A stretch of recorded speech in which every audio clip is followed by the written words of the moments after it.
बारिश लगातार हो रही थी। शहर के सबसे बड़े प्राइवेट अस्पताल की सफ़ेद इमारत बाहर की कीचड़ भरी सड़कों से बिल्कुल अलग दुनिया लग रही थी।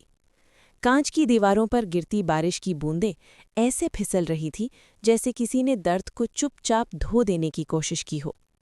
इमरजेंसी वार्ड के बाहर एक लड़की भीगी हुई खड़ी थी।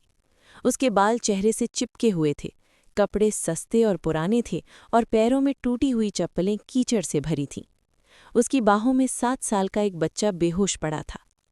उस लड़की का नाम ज़ैनब था और बच्चा उसका छोटा भाई अहमद। वो कांपते कदमों से रिसेप्शन तक पहुंची। काउंटर के पीछे बैठा आदमी मोबाइल स्क्रीन पर झुका हुआ था। उसने सिर उठाए बिना ही कहा, एडवांस 50,000 जमा कर दीजिए। ज़ैनब की आवाज़ टूट गई। भाई सांस नहीं ले रहा, पहले देख लीजिए। आदमी ने बिना भाव बदले जवाब दिया, रूल्स हैं, ये चैरिटी अस्पताल नहीं है। बारिश का पानी उसके कपड़ों से टपककर फर्श पर जमा हो रहा था।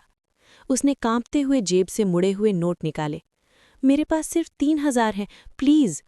रिसेप्शनिस्ट ने कुछ ही सेकंड में स्ट्रेचर आया और अहमद को अंदर ले जाया गया। दरवाज़ा बंद हुआ। ज़ैनब वहीं खड़ी रह गई। उसके हाथ खाली थे। पहली बार किसी ने उसकी बात सुनी थी।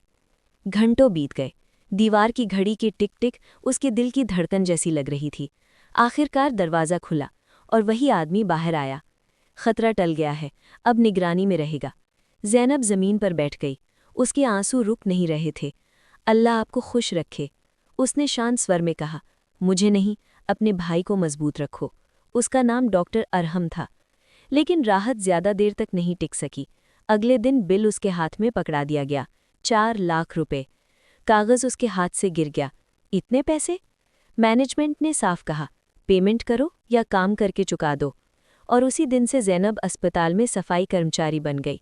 सुबह से रात तक वो फर्श पोंछती, खून के धब्बे साफ करती, मरीजों के रिश्तेदारों की झुंझलाहट सुनती। लेकिन हर ब्रेक में वो आईसीयू के बाहर जाकर अहमद को देखती। एक दिन डॉक्टर अरहम ने उसे देखा। वो एक बीमार बच्चे को गोद में लेकर लोरी सुना रही थी, क्योंकि उसकी माँ ऑपरेशन थिएटर में थी। थकी हुई आंखों के बावजूद उसके चेहरे पर अजीब सी नरमी थी। अरहम ने नर्स से पूछा, ये लड़की यहाँ क्या कर रही है? नर्स ने धीरे से कहा, बिल नहीं भर सकती, काम करके चुका रही है। उसके भीतर कुछ टूट गया। दिन गुजरते गए। ज़ैनब बिना शिकायत काम करती रही। एक रात बोर्ड मीटिंग हुई। फैसला लिया गया कि गरीब मरीजों को लेना बंद किया जाए। प्रॉफिट गिर रहा है, किसी ने कहा। अरहम ने विरोध किया, हम अस्पताल हैं, फैक्ट्री नहीं। उसके पिता ने ठंडे स्वर में कहा, बिजनेस भावनाओं से नहीं चलता। उसी रात अहमद की फाइल गायब हो गई। सुबह आदि अरहम बोला, तुमने मुझे डॉक्टर होना सिखाया। ज़ैनब ने धीरे से कहा, और आपने मुझे ये सिखाया कि दुनिया में रहम अभी ख़त्म नहीं हुआ। कॉरिडोर में धूप उतर रही थी, बारिश रुक चुकी थी, और पहली बार उसे लगा कि ज़िंदगी सिर्फ दर्द नहीं देती, बल्कि दूसरा मौका भी देती है।